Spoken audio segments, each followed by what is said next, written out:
సిఫార్సు చేయండి, మీకు ఇల్లు ఇచ్చే బాధ్యత ఈ రాష్ట్ర ప్రభుత్వం తీసుకుంటుంది. అదేవిధంగా ఆదిలాబాద్ అనగానే ఆనాడు ప్రాణహిత చేవెళ్ల ప్రాజెక్టు గుర్తొస్తుంది.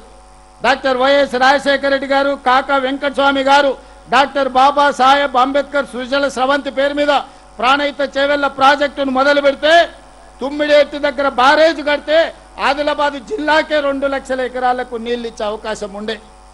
కారణాలు ఏమైనా, ఆనాటి ప్రభుత్వ ఆలోచన ఏమున్నా తుమ్మిడేటిని పడావు పెట్టినరు, మేడిగడ్డ సుందిల్ల అన్నారమని అక్కడికి తీసుకెళ్ళారు.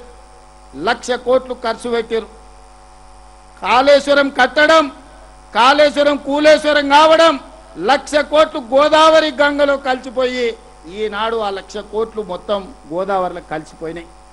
ఆదిలాబాద్లో ఎకరానికి కూడా నీళ్లు రాలే.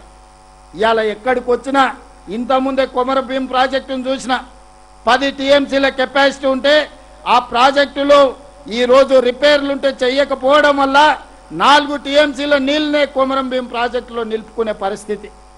ఈ ఆదిలాబాద్ జిల్లాలో కుత్పి కావచ్చు, కంకి కావచ్చు, ఈనాడు ఉన్న ఏ ప్రాజెక్ట్ అయినా ఆనాడు పూర్తి చేయకపోవడం వల్ల 10 సంవత్సరాలు సాగునీటి ప్రాజెక్టులకు 1,80,000 కోట్ల రూపాయలు ఖర్చు పెట్టినా ఆదిలాబాద్ జిల్లాలో ఏ ఒక్క ప్రాజెక్టు పూర్తి కాలే.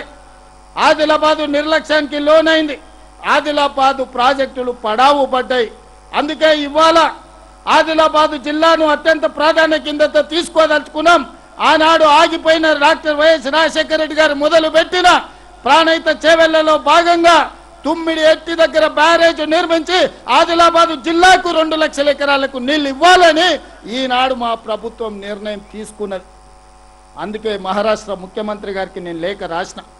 దీనికి సంబంధించి చర్చించేది ఉన్నది, ఇరు రాష్ట్రాల సమస్యలు పరిష్కరించుకునేది ఉన్నది, సమయం ఇవ్వండి అని. మహారాష్ట్ర ముఖ్యమంత్రి గారు ఇంతవరకు స్పందించలే. మరి మహారాష్ట్ర ముఖ్యమంత్రి గారు ఎందుకు స్పందిస్తలేరో నాకు అర్థం కాలే. వారం క్రితం నరేంద్ర మోడీ దేశ ప్రధానమంత్రి గారు ఒక సూచన చేశారు.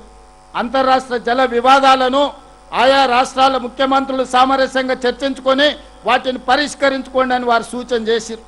మరి వారి సూచన ప్రాతిపదికన మహారాష్ట్ర ముఖ్యమంత్రి గారికి నేను లేఖలు రాస్తా ఉన్నా.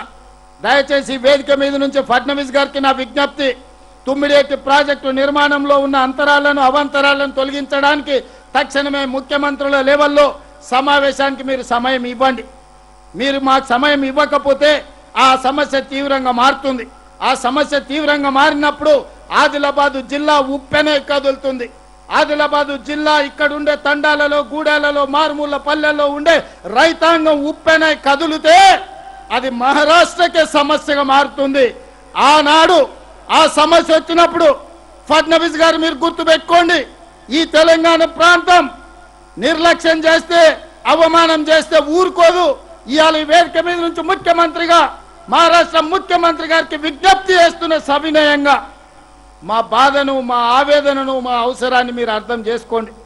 ఇవాళ తుమ్మిడేటి దగ్గర ప్రాజెక్టు నిర్మించుకుంటే ఆదిలాబాద్, కరీంనగర్, నిజామాబాద్, మెదక్ జిల్లా వరకు లక్షలాది ఎకరాలకు నీళ్లు అందించడానికి, శ్రీపాద ఎల్లంపల్లి నింపుకోవడానికి, లక్షలాది ఎకరాలకు నీళ్లు ఇచ్చుకోవడానికి ఉపయోగపడుతుంది. ఎత్తిపోతలు అవసరం లేదు, విద్యుత్ అవసరం లేకుండానే గ్రావిటీతో మాకు నీళ్లు వస్తాయి. మా ఇంత తీవ్రమైన సమస్య మీద దాదాపుగా 1 సంవత్సరం నుంచి నేను ప్రయత్నం చేస్తున్నా, వారితో మాట్లాడడానికి, చర్చించడానికి, సమయం అడగడానికి. కానీ మహారాష్ట్ర ముఖ్యమంత్రి గారు స్పందించడం లేదు.